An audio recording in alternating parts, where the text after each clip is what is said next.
Hey guys, welcome to today's episode of the Corner Store. It's your boy Gerald Cadet. Um, Big episode. Well, it's more of a I guess refresher episode. Today we're gonna talk about I'm gonna give you guys an update of the NBA because major news came out after I recorded my podcast. So I'm gonna talk about that, and it's major news. What did DJ Kyle used to say? Major key alert! Major key alert! But yeah, we have to talk about that, and we're gonna talk about just a little preview of this. We're gonna talk about ESPN had a top 74. I talked about that in my last episode. ESPN had a top 74 greatest players of all time, and they had their top 10 players of all time, and we're gonna talk about that. But first, we're gonna talk about the NBA update. Like I said, Adam Silver. So this basically happened immediately after I finished recording, so I couldn't put this in the last episode. But Adam Silver announced. Well, I don't want to say Adam Silver announced, but reports Adrian Wojnarowski, the I guess the godfather of basketball now, because he knows everything that's happening whenever it's happening. He put out and he said that Adam Silver will make his final decision on the season in about 2 to 4 weeks. 2 to 4 weeks. From last episode, you already know that I think this season should be scrapped up. Worry about next season. You guys already know I said that. Two other people, Hall of Famers that are on the same page as me, have been Charles Barkley, which is no brainer. So Charles Barkley has been really taking this pandemic seriously from the start. He got himself tested. He felt sick and everything. Got himself tested, as he should have done, by the way. And Shaquille O'Neal. Shaquille made a great point that I did not iterate. That I was thinking about, but I didn't iterate. Shaq said that whoever wins, if the season comes back, whoever wins whoever wins the championship, there's gonna be an asterisk on that championship season, and he's 100% right, 100% right. So if you guys follow me on Twitter, which is at Gerald F Cadet, I get at it with a lot of blind witnesses or as they want to be called, LeBron James fans. And I know the way they operate. If the season comes back and anybody beats LeBron, the excuse is, man, you're lucky because the season because he had to stop the season. I know those guys are on there. Those guys have that thing in the back of their mind. It's like, man, if the season starts and LeBron loses, gets swept or whatever, we got that excuse in the back, and vice versa. All LeBron haters would be like, you guys are lucky that LeBron won the chip and had that little mid-season vacation. So it's both ways. It's both ways. A lot of I think the best thing to do, like I said last episode, is to have the reigning defending champions, the Toronto Raptors, stay the reigning defending champions up until next season. If you want to push it to December, by all means, push it to December, because the NBA regular season doesn't. It officially starts in October, November, but to the fans, it doesn't start until December. To be honest with you guys.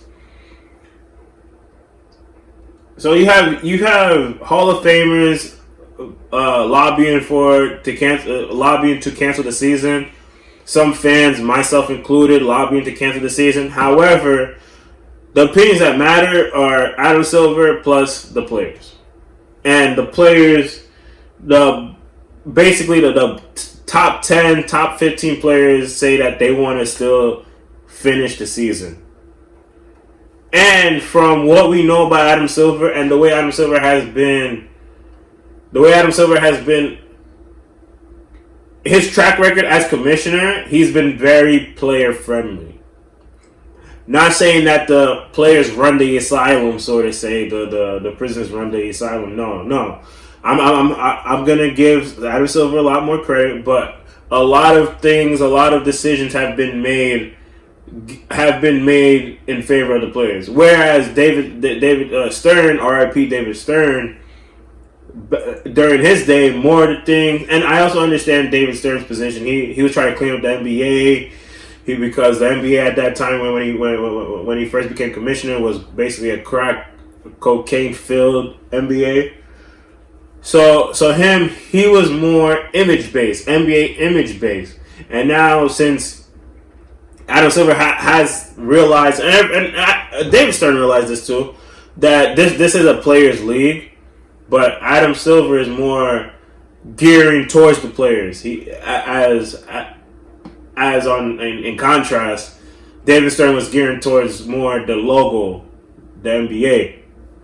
So we've seen examples of this. Donald Sterling, which is a good example about him listening to the players. Like example of LeBron James said that he'll never play against the Clippers. Or Donald Sterling is still the owner. You had other players on the Clippers. I might as well add that did not want to play for Donald Sterling, and Adam Silver came up, and this is his first season basically as commissioner. Comes up and says, "Hey, my first big decision is to ban Donald Sterling for life," and that's what happened. We've had multiple things like the Utah fan who was saying very racial the term, calling Russell Westbrook like a lot of racial terms, saying a lot of there's a lot of terrible things, you know. You have, and then there's many more examples of that. Him going for the players, not going for the image. And then another example, to be honest with you, would be what happened this past season, this summer with China and the Daryl Morey comments. He basically decided not to speak on that, and that was very prominent. That was very to protect the players, to protect the image. He tried to play it both ways: protect the image of the game, the image of the shield, basically the NBA logo, and protect the players at the same time. Also, Tuesday? I believe it was Tuesday. As I'm recording, there was news that the Board of Governors and Adam Silver had conversations, and then the Board of Governors feel optimistic about the season coming back. So that's big words, especially after having the meeting with Adam Silver, and then after that, Adam Silver Wojnarowski coming out and saying that Adam Silver will make his final decision between 2 to 4 weeks. I believe the biggest thing that is steering Silver away from not resuming the season is what I said. I keep going back to what I said last episode, but it's very prominent.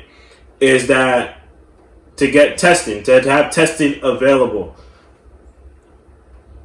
throughout the whole country? We've heard over the past week that testing will become available. And it's almost there, but there's been a lot of setbacks. Like we've heard the news about the lady who passed away from a plane crash. I believe it was yesterday, a couple of days ago. We've heard about the man who almost tried to find a cure for COVID-19. He passed away. A lot of suspicious things. I'm just gonna leave it at that. But finding the testing and quick testing too, and not the testing that we heard back in, I believe, mid-March, early April, that you get the test and then 4 or 5 days comes back and then you find the results. It has to be a 1, 2, 3, like a maybe 2 hour limit. Maybe he's looking at that, and I know he's looking for that, because once again, Silver is he wants the season to come back because the NBA has lost so much money. Like, the salary cap for going into next season is drastically gonna be lowered. So people like I don't know who's up this season, but players are not going to have big paydays this off season. I think once again, I really think Adam Silver is trying his best to bring the season back. But if Adam Silver does not believe that he could have this rapid and safe testing for the whole NBA, the season's not coming back. I don't think the season's gonna. I don't think the season's gonna come back. But like I said last episode, my gut feeling is that it does come back.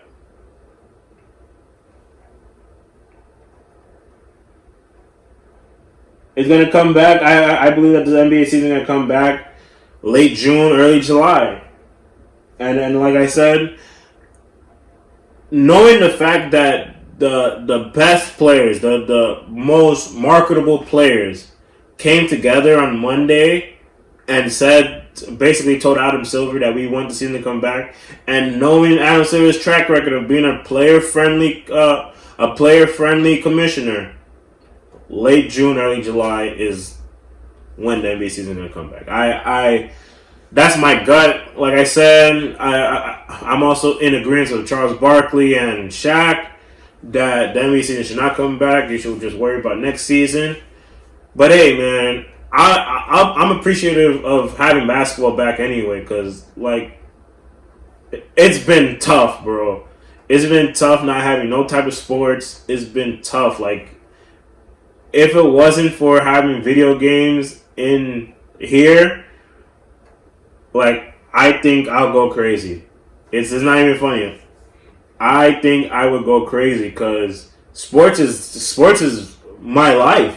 Sports is my life, and not having no type of sports, seeing replays back to back. Yes, the replays are nice and stuff. Some of the times I'm watching the games and I'm thinking I'm getting mad at the television. But I need live sports again. Hulu needs to make money off of this situation on and do a commercial. Hey, did you miss live sports? Well, Hulu has live sports at a discounted price, and I'm not gonna get it. I need that check, Hulu. I need that check. Now I want to shift gears a little bit. ESPN did a top 74 greatest players of all time. They had the 74 greatest players of all time, and the top 10. Their top 10 came out yesterday. The top 10 included, at number 10 you had Shaquille O'Neal. 9 you had Kobe Bean Bryant. 8 you had Tim Duncan. 7 was Larry Bird. 6 was Wilt Chamberlain. 5 was Irving Magic Johnson. 4 was Bill Russell. 3 was Kareem Abdul-Jabbar. 2 was LeBron James. And number 1 was Michael Jordan. First things first. The list is pretty good. I believe this top 10 list is pretty good, but I believe that there's many. There are different. The list is good, but the people on the list it's mixed up. It's mixed up. First of all, they have the number 1 right. Michael Jordan is the GOAT, and there's no debating no more. Any type of debate. First of all, the reason why there was a debate that Michael Jordan might not be the GOAT anymore is because sports networks wanted to build a story. They've always wanted to build a story. They proclaimed LeBron James as the next man up, and to support their argument, they've put all this stuff out about LeBron James. Guys, I am not hating on LeBron James. I'm not a LeBron James hater anymore. I was back in the day. Maybe I'll make an episode on that later on of my hatred for LeBron James back in the day. But that's nothing anymore. I love LeBron James. I try to play like LeBron, or I don't want to say play, but I try to take a few of his moves when I was playing at the park.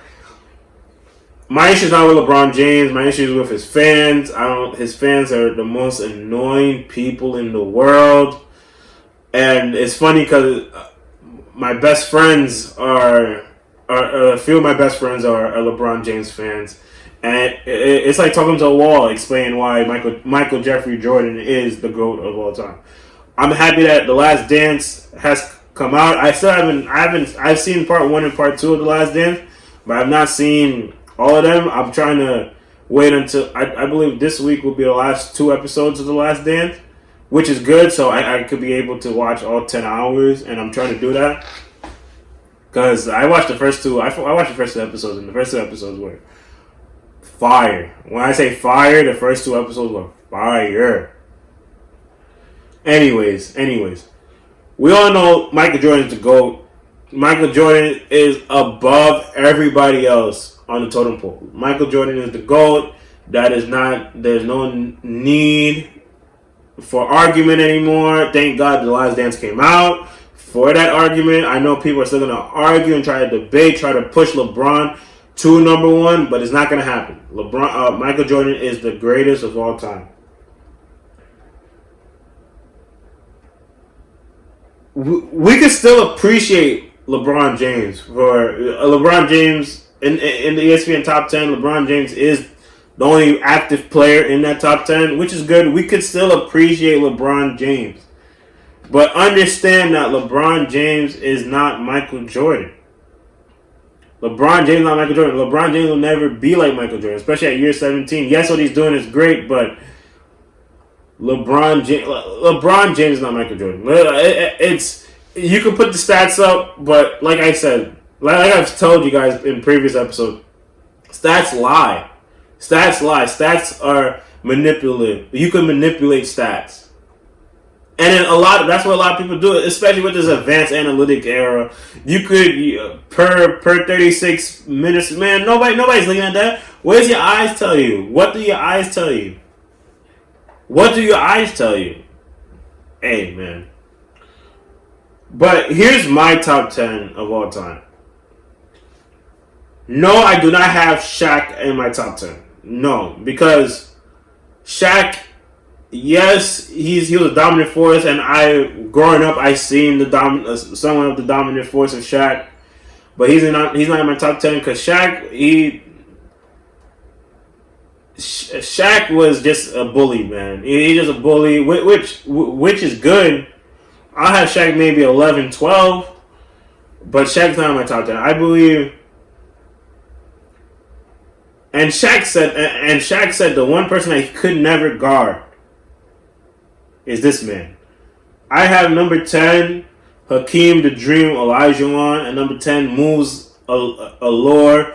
He's basically the blueprint to what centers, whatever's left of a center in the NBA today do. The footwork is there. The defense of prowess is there. Everything Hakeem did, Hakeem was great at. So I have Hakeem number 10 on my list. I have Wilt Chamberlain number 9. Wilt Chamberlain's mark on the NBA was unfathomable. It's unfathomable. My bad. I should take an English class during this quarantine. But the reason why I have Wilt so low is because the other guys I have basically have more than two rings. They have more than 2 rings, and winning does play a factor in being one of the greatest of all time. Because if your stats are this far better than everybody else, your consistency has been consistent. Chamberlain was consistent, a consistent stat stuffer. However, when it came to the number 7 guy, he could never get it done. Wilt Chamberlain couldn't. He won 2 titles in LA during the twilight of his career. But his 100 points, man. Nobody. I don't think anybody's ever gonna match that in ever. That's awesome. Average 50 points per game. He said 1 year, oh, you guys don't think I can pass the ball? Ended up leading the league in assists. Wilt Chamberlain, he's something legends, the off the court things. I'm not gonna talk about them today, but people should know about the off the court magic, I should say. he had. So that's why I have him at this. And number 8, I have Larry Bird. Larry Legend, man. First of all, Larry Legend, man. I believe Larry Legend. He's a dog, bro. Larry's a dog. Especially the one story about him. He has a story that I think they played the Trailblazers. He said that he doesn't want to get his right arm, right hand tired because 2 days later they played the Lakers. So he ended up playing a whole game with his left hand practically and dropped 47, a triple double, 47 points. Things that he does and trash talking, bro. That's part of the game. Things that he did on the court. He kept white people interested in basketball. Let's be honest. He kept white people interested in basketball. His rivalry with Magic Johnson, him and Magic Johnson. There's a greater story to that, but which they aren't a part of. I'm not gonna get on that. If you guys want to hear that greater story, I could do a mini series on that. Well, not mini series, but a mini episode on that. But Larry Legend he's the truth, man. Number 7, I have Bill Russell, 11 championships. Nothing needs to be said, man. He had 20. He was averaging. It was him and Will every year with rebounds, but he's the ultimate winner. Like I said, 11 champions. And in his last 2 championships that people don't give him credit enough, he was a player coach. That hasn't happened. I don't think that will ever happen.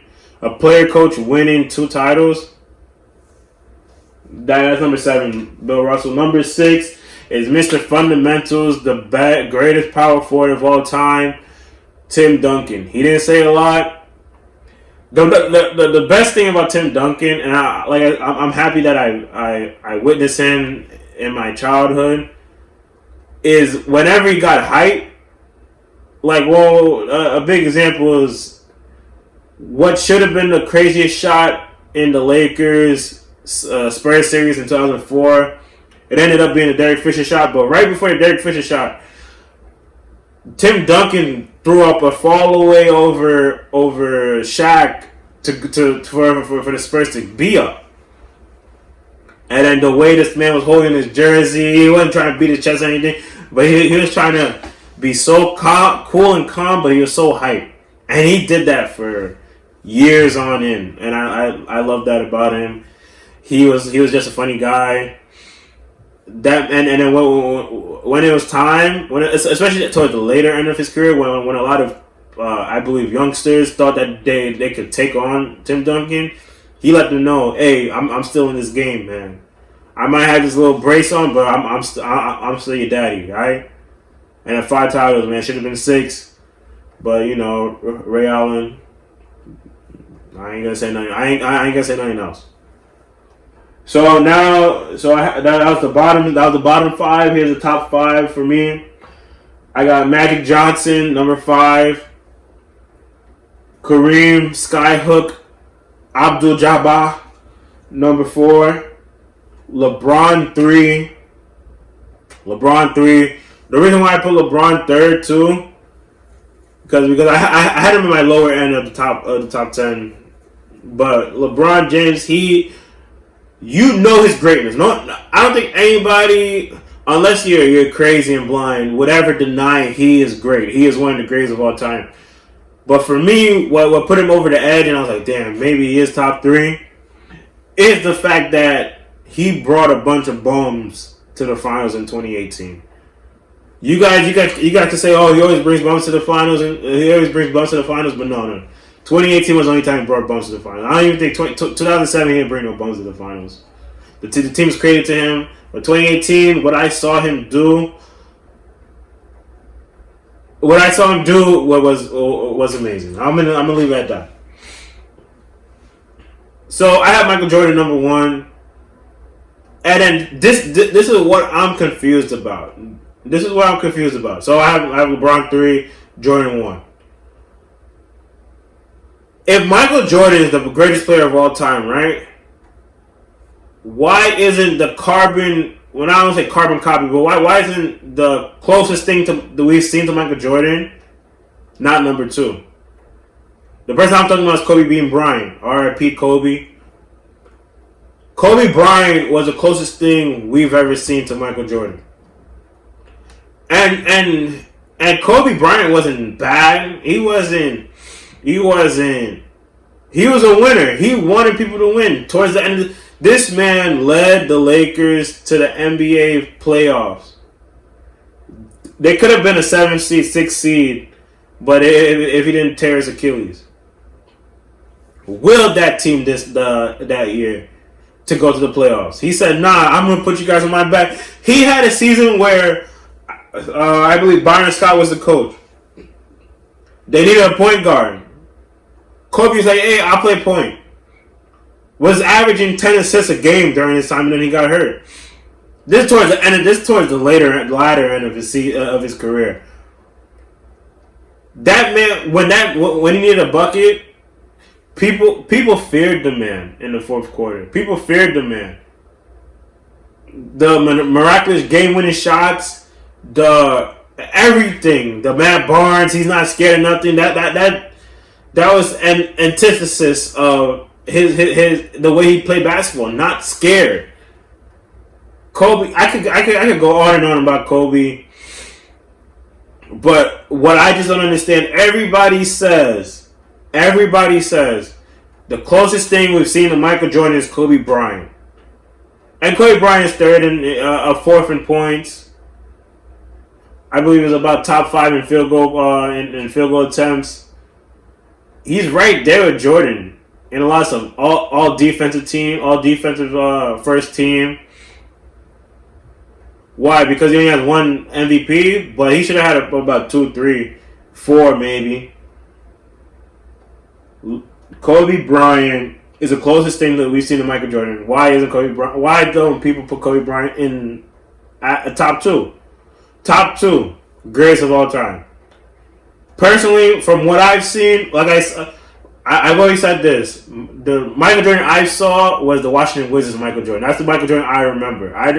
The Michael Jordan and the Bulls Michael Jordan, I had to go back and watch that and understand his greatness. But the best player I ever seen in my life, I'm 23 years old. Best player I've ever seen in my life is Kobe Bean Bryant. Best player I've ever seen in my life, Kobe Bean Bryant. Now, how do I put someone over Kobe Bean Bryant when he's the best player I've ever seen? And people have told me he's a carbon copy of Michael Jordan. You can't say someone's a carbon copy of Michael Jordan and then he's not number 2. Right? That's Michael Jordan Jr. But yeah, I have Kobe. My top 3 is LeBron James, Kobe Bryant, Michael Jordan. And there you have it, guys. Well, this is the end of this episode. Guys, I'll have hopefully about 2 more episodes come out this week. I'm going to have 1 episode. I'm going to react to the NFL schedule. Came out last Thursday, actually, a week ago today. And then I'm going to have a special episode. It's going to be a funny episode coming out. And guys, I'm happy you guys keep on listening, keep supporting, guys. I'm trying my hardest to be consistent with this thing. This thing is a grind, man. This thing is a grind. I also work, so that's not an excuse. That's not an excuse anyway. But guys, I'm just trying to start the conversation, man. What is your top 10 players of all time in basketball? Tell me. For the people watching this on YouTube, put that down in the comments. Don't forget to like, share, and subscribe. Hit that bell notification so you guys could know when videos are coming out. And guys, I'm just trying to start the conversation. This is Gerald Cadet. This is the Corner Store. And I'm out.